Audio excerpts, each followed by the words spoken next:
Porque Kicillof insiste con su campaña, aunque no se anima a dar el salto, como dice Jorge Jacobe. Mirá. Hay que buscar eventos y acontecimientos muy especiales y la verdad muy trágicos, muy tristes, para encontrar un derrumbe del salario y de las jubilaciones como el que produjo Milei. Cayeron en el promedio 16% los salarios reales.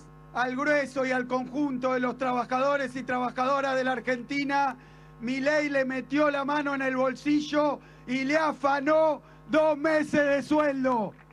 Dice que el presidente la afanó, literal, ¿no? Cito Dixit al ministro, al gobernador Kicillof, 2 meses de sueldo a los argentinos. El problema siempre en economía es que en qué periodo, porque tal vez en la primera parte del año podía ser así cuando hubo un estallido inflacionario y tardó en ajustar los ingresos.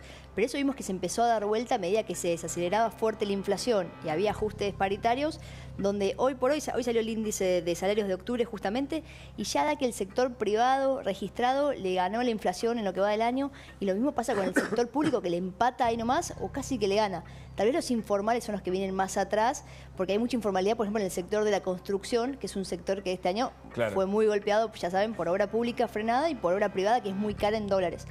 Pero hoy los salarios parece que le están ganando la inflación, y creo que el gran dato esta semana fue el de la pobreza, que según ya estimaciones, todavía no son oficiales del INDEC, pero sí de econometristas que son muy UCA, reconocidos. ¿no? Sí.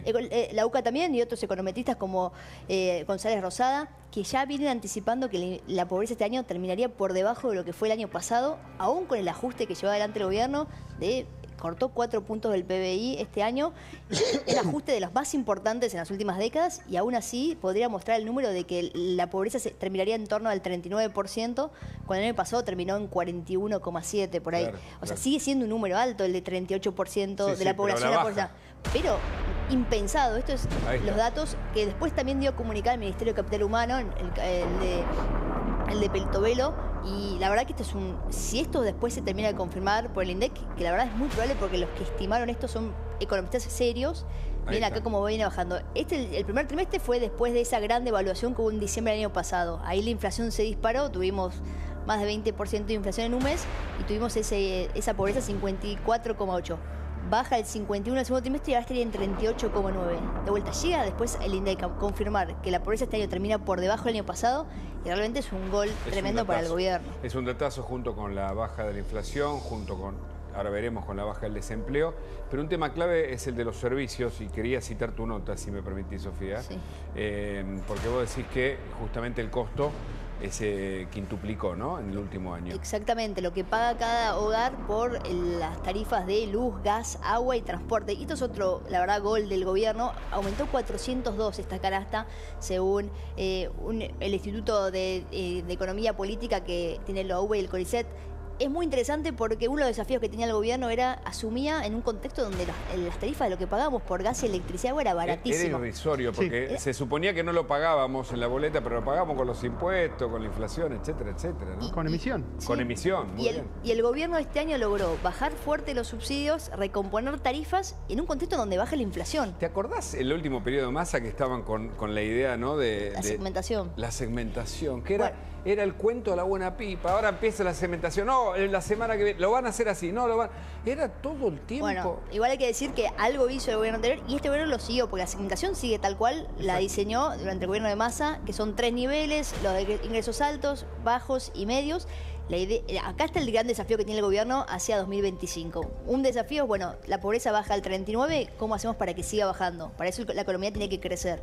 Y el otro desafío es, hay que seguir sacando subsidios, y ya cada vez cuesta más, porque primero se sacó los de ingresos altos, ahora hay que ir a sacarle subsidios al de ingresos bajos en un año electoral. Claro. Así que yo creo que ahí están los grandes desafíos, que ya es más milimétrico lo que tiene que hacer. Ahora, más detalle. Después me vas a decir cómo está el desempleo, porque muchos dicen que algunos datos también indican que está a la baja, pero bueno, es una gran inquietud en este año de ajuste, bueno, con recomposición y recomodamiento de toda la economía. Y el presidente hoy dijo algo importante, que hay deflación en dólares. A ver, lo escuchamos. Nosotros tenemos una inflación inducida por mes de cerca del 2,5%, es decir, que si ustedes miran en dólares, mayoristas lleva 2 meses con el equivalente a una deflación en dólares del 1% mensual. Es decir, Argentina en dólares tiene una deflación anualizada del 13%. Es Es decir, Argentina está generando deflación si uno saca la inducida. Un dato también novedoso. Bueno, A ver. es muy rebuscado, A me ver. parece. Lo que está diciendo, básicamente Argentina, como está cara en dólares, empieza a bajar los precios en dólares, pero porque el dólar está, o sea, comprar dólares hoy es barato, quiere decir que Argentina está muy cara cuando uno la compara con otros países. Entonces, no tenemos... Pero que el dólar esté barato, esa es una buena pregunta, o en todo caso una conversación para abrirlo también a la mesa. Que el dólar esté barato no significa que favorece en general a todos los sectores, tanto al que quiere construir como al que quiere comprar algo. Entonces, como los insumos de los productos en general son en dólares, al estar bajo están más... Más o menos. A ver. Que Argentina esté barata... no está barata, perdón. Que el dólar, el tipo de cambio esté barato, quiere decir que Argentina está cara. ¿Qué significa que Argentina está cara? Que básicamente comprarse un café en Palermo cuesta casi lo mismo que comprárselo en Londres. O más caro incluso. O más caro. O más Hoy caro. por hoy ya está más caro incluso. ¿Cuál es el problema con esto? Que nuestro principal socio comercial, que es Brasil, con el real se está devaluando. Es decir, que al revés, Brasil está cada vez más barata. Vos vas con dólares a Brasil y cada vez te compras más cosas. Y es un problema porque si nosotros vamos a producir lo mismo que Brasil, lo nuestro producir nos sale más caro.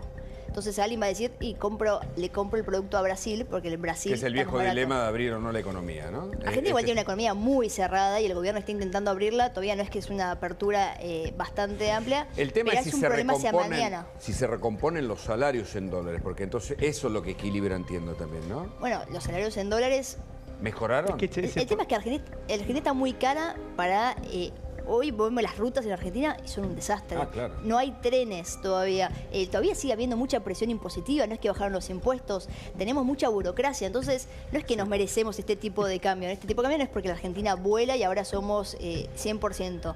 Entonces ahí es donde empieza a haber también algunos ruidos de nos merecemos una moneda tan fuerte como el gobierno defiende.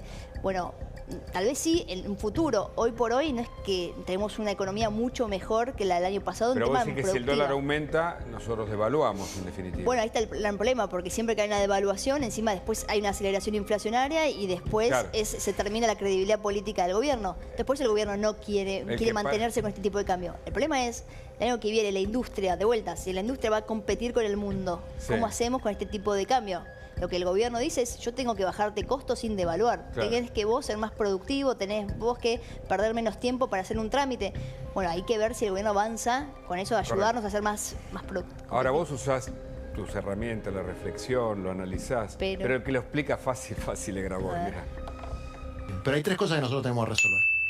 No puede haber inflación, tiene que haber superávit gemelos, comercial y superávit fiscal, y tiene que estar ordenado el tipo de cambio. Total, claro. Eso es tener la macro ordenada. Ahora, la política, a ver, no hay que ser ni liberal, ni progresista, ni peronista.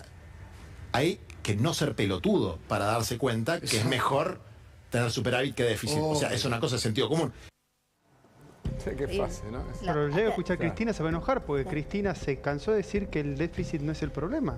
Claro, pero Cristina cambió también este año. Ahora También cambió. defendió el superávit. Ahora Esta cambió es la el famosa superávit. victoria de la batalla cultural de la que De habla Milei. Leo La Rivera. emisión, Ahora- la misión no produce inflación, o sea, Claro. vamos a llegar a ese punto, ¿eh? Pero ahora todos defienden el superávit y todos dicen, bueno, pero era lo que había que hacer. ¿Qué pasa con estos agentes políticos? Grabois, bueno, de Kicillof hablamos, de Cristina también. ¿Qué pasa con Grabois? ¿Cómo se inserta en este nuevo mundo después del enorme fracaso al que nos llevaron, ¿no? Con sus políticas para sostener a una clase pobre que se fue empobreciendo cada vez más y bueno, los resultados están a la vista.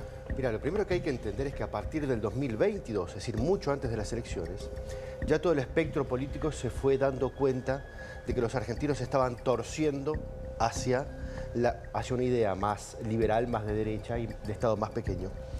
En el 2022, Hugo, yo publiqué dos datos muy interesantes. 71% de los argentinos querían girar a la derecha o a la centro-derecha, 2022. Y más del 60% de los argentinos quería un Estado más chico a partir del próximo gobierno. Es decir, estaban construidos los genéricos antes que el producto. Toda la política puso en la cancha oferta más de derecha y más liberal. Incluso el kirchnerismo con Massa. El único que no se dio cuenta fue Nicolás del Caño, pero el resto se dieron todos cuenta de lo que tenían que poner en la oferta y más o menos estuvieron, fíjate, competitivos. Cristina, en un acto que hizo hace unos meses en algún municipio del sur, que ya no recuerdo cuál fue, nos vino a contar, revisarlo porque es maravilloso, nos vino a contar que ¿quién fue el primer liberal de la Argentina? Néstor. Ya nos había contado que había sido el primer zurdo, el primer progresista, el primer montonero, también el primer herpio, también el primer peronista y también el primer federal. ¡Ah, la mierda! Es decir, todos entienden... Le falta haber escrito un Federal Paper nada más. Exactamente. El primer defensor de derechos humanos también. El primer defensor de los derechos humanos, el primer todo. Bueno, muy bien. Entonces todos están entendiendo cuál es el tono de lo que está sucediendo con una opinión pública que produjo que produjo a Milei, no Milei a la opinión pública, una opinión pública que produjo a Milei. Y ahora todos entienden que lo que hay que bailar de Milei hacia el futuro es más o menos este tono. Que la joda se terminó, que hay una opinión pública que una parte la vio, una parte de lo que el presidente dice que es cambio cultural es verdaderamente cambio cultural. Bueno, pero ahora es el presidente el que moldea la opinión pública. Porque si los que antes no valoraban el superávit fiscal, ahora sí, quiere decir que esa batalla cultural algún tipo de influencia en la opinión pública está teniendo. Está teniendo un diálogo con una opinión pública que ya estaba de acuerdo con lo que iba a decir antes. De modo tal que la idea de cuál moldea a cuál, yo por ahí te la peleo. Sí. Te la pelearía un rato largo, digamos. Claro. Yo simplemente me preguntaba. Yo para pelear, ¿no? Sí, no. Estas son las nuevas generaciones que vienen, ¿viste? De eso se trata. Pero el otro agente político, y que también está impactando en lo cultural, en lo moral, en todo, en lo judicial, es Cuadra, que viene a cuestionar la sesión que lo dejó afuera en el Senado. Se le cierran los caminos a Cuadra, recordemos, ¿no? Está acusado en la Argentina por enriquecimiento ilícito en un par de causas, en Paraguay por contrabando y sospechado de lavado de dinero.